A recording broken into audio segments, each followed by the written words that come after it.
All right, part two of a few parts of the digestive system. We covered really, in general, a lot of the digestive to start with. We ended very abruptly here, basically reminding you that your first set of teeth are called the primary or deciduous teeth. You get 20 of those on the average. The average human adult will have 32 teeth, but you probably only have 28 on the average because our wisdom teeth have not either come in yet or have been removed. It's always fun on the test watching people reach back and count their teeth. Oral hygiene is very important. Don't meth with meth. That's what they say. Methamphetamines tend to dry up saliva production. Saliva is very important. It washes away the acids from the bacteria that live in your mouth. You cannot get away without bacteria in your mouth. You've got them there. Streptococcus mutans tends to is the bacteria which lives in your mouth and tends to mutate or cause dental caries of your teeth. Saliva has some antiviral, antibacterial properties, and it also does wash this acid away. Remember the three salivary glands, three big ones we're talking about, the parotid on the sides, sublingual under the tongue, and submandibular. Parotids produce mainly water, got a lot of water, but all three of them produce salivary amylase, which breaks down the sugars. The Here we go. There's the antibacterial, antifungal, antiviral. So they really keep the bacteria, viruses, and fungus in check. It's not to say you can't get a yeast infection or a bacterial infection. You have bacteria in your mouth, period. Okay. The Streptococcus mutans, which reside in your mouth, they're not really affected by the antibacterial action, except their populations are kept in check so that warm, moist environment doesn't breed like crazy. Otherwise, we'd all have major nasty halitosis. All right. So again, the parotid glands produce mostly water, and they have amylase. The submandibular, a little more mucus, and the sublingual have mostly mucus, but they're all very liquidy, obviously. So the amylase in all three of them is the enzyme which begins starch digestion. So actual chemical digestion begins in the mouth, as well as physical digestion begins in the mouth. Now your first phase of digestion, remember, is cephalic phase, just thinking about it. Get your stomach acids going, get you prepared. I'll say the epiglottis sits on top of the glottis. The glottis is the opening into your airway. As you swallow a food, bolus, or drink, your anterior part of your pharynx rises, forcing the epiglottis down on top of the glottis. So here's a ABC. A, you're drinking. B, the anterior portion is rising, the glottis is falling. You can do this right now. Look up, put your fingers across your larynx, and swallow. You feel your cricothyroid cartilage rising up. That's forcing the epiglottis down on top of your glottis. I hope you did that because I did that. You can see and see they've got a little bit of fluid coming under the epiglottis. That would trigger a cough reflex. As you cough, you're forcing air out fast and bringing air in slowly. That forces whatever's in there out, hopefully, so you don't aspirate anything in the lungs. Deglutition is the act of swallowing. So you've got the mastication, which is chewing, deglutition, swallowing. After you swallow, you don't think about it anymore. The food is on autopilot, which is called peristalsis. That is, the esophagus and your stomach and your small and large intestines will automatically go and go and go. Matter of fact, I'm going to show you a diagram later about the four tunics where you'll see the muscularis, the muscular portion, has two layers of muscles. And if we had the cats, you could really see this up and close and personal. You have one layer which circles, goes around. The other layer goes longitudinally, lengthwise. As you put these squeezing action plus the according action, accordion, like end to end, you can swallow. I could hang you upside down by your ankles, have you drink water in the straw, swallow the whole glass of water, open your mouth, and nothing would come out because A, your upper sphincter of your upper esophageal sphincter, laryngopharyngeal sphincter, a little round muscle, holds tight, and the peristalsis action squeezes that water all the way to the stomach where it's locked and loaded by your cardiac sphincter.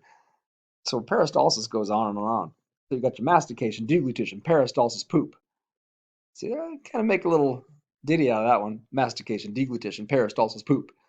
Yeah, well, it's feces, but if you say mastication, deglutition, peristalsis, feces, it just doesn't have that jive. All right, so the esophagus moves food from the mouth down to the stomach. Your esophagus, remember, is just a muscular tube. When air comes back up the esophagus, when air moves through a muscular tube, kind of like air goes through your lips as they're pursed, it causes that sound, a burp, a belch. So your cardiac sphincter is lower sphincter. So your upper sphincter is there. Your lower esophageal sphincter is the cardiac sphincter. And then you got your pyloric sphincter, the base of the stomach, which keeps all the stomach contents in so that acid doesn't either go up the esophagus, cause an ulcer there, or come out the pyloric sphincter and really do some damage to the duodenum and small intestine. So the four tunics of your digestive tract, of your alimentary canal. The inner one's called the mucosa. It's easy to remember. Just put your hand inside your mouth. You feel mucus. It produces a lot of mucus. The second one is submucosa, below the mucosa.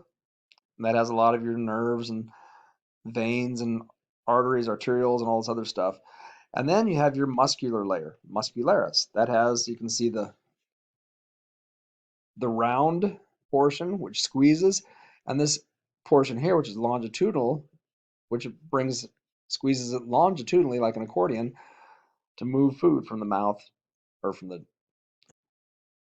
esophagus all the way down to your rectum. Darn near killed him. And finally, the outside layer is that which keeps everything organized. It's your serosa, or the peritoneum around the intestines.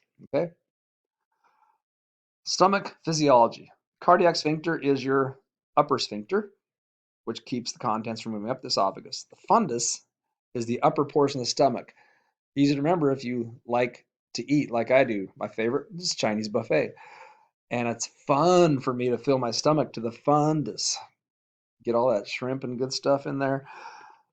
The pyloric sphincter, again, is this round muscle which keeps the stomach contents in and releases it very slowly coming out. We'll talk about that later. The rugae look like a little rug all rolled up. All those folds inside the stomach allows the stomach to stretch. So if you're that famous hot dog eater, he stretches his stomach, works on stretching it out and out and out so he can win these hot dog competitions and make all that money. Crazy. Pyloric antrum is why the pyloric sphincter is called the pyloric sphincter, because it's down in the pyloric region of the stomach. Your body is the whole part of the stomach. The greater and lesser curvatures are pretty self-explanatory. Hiatal hernias. A hernia of any type of hernia means a stretching or weakening of a muscle. Okay. Hiatal hernia refers to the hernia up through a weakened diaphragm. So you got the sliding one where the stomach's sliding up through the opening in the diaphragm where the esophagus comes, or you have a paraesophageal, which is next to the esophagus. Either way, they're no fun. They're not good. So how they treat most likely you get the sliding ones, and the way they treat those is they'll just reach in, grab the stomach and staple it around, they pull the esophagus down there, staple it around it so it won't go back up through that opening, and hopefully that diaphragm will not continue to spread there and herniate. Very cleaned up, open stomach. Trust me, it's cleaned up big time. If we could dissect the cats and we could open their stomach contents like we used to, found some cool stuff, a lot of stuff, and it was hard to clean up. The folds are called what?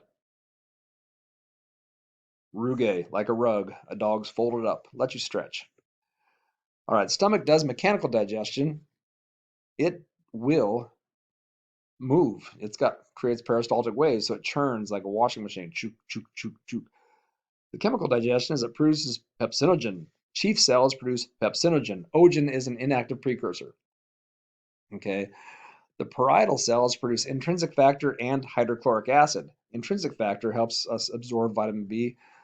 The hydrochloric acid is there for one reason, to lower the pH. Okay, a couple reasons, I guess. Lowers the pH enough where it kills most of the microbes that come into your stomach. So anything that's been swept that you breathed in through your nose, hit the mucus and the cilia, push it down and you swallow it. Yeah, they meet their demise down in the stomach. The hydrochloric acid, low pH kills most of those things.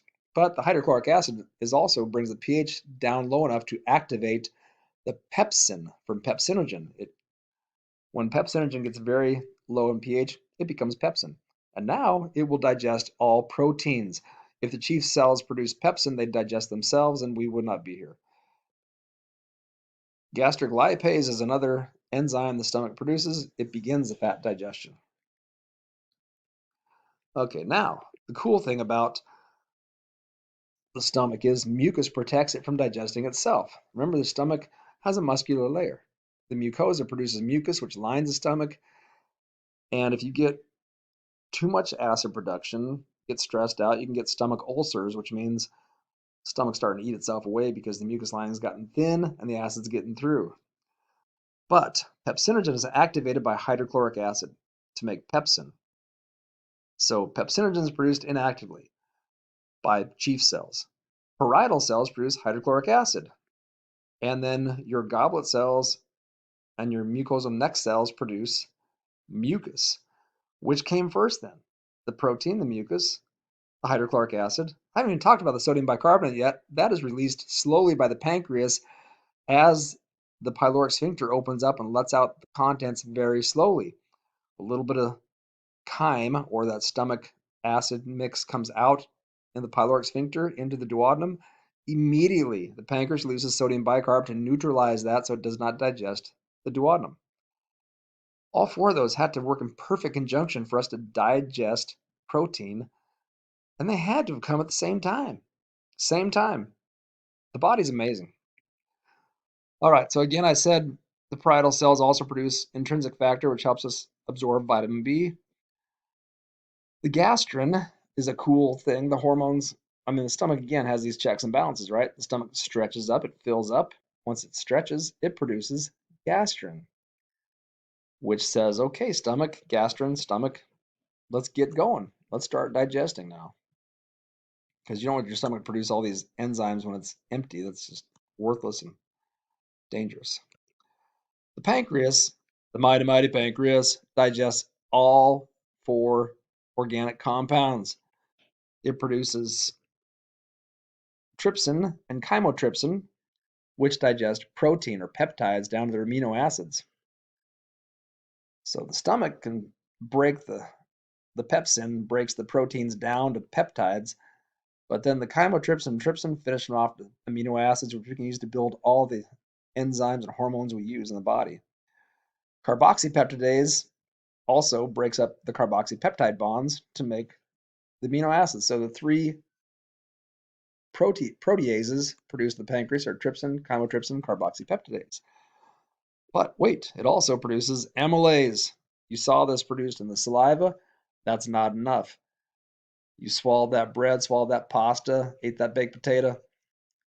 It's slowly being digested later on through the pancreatic amylase, giving you that constant supply of sugars. And the lipases, fats. So the pancreas produces lipase to further break down the fats. But it needs some help.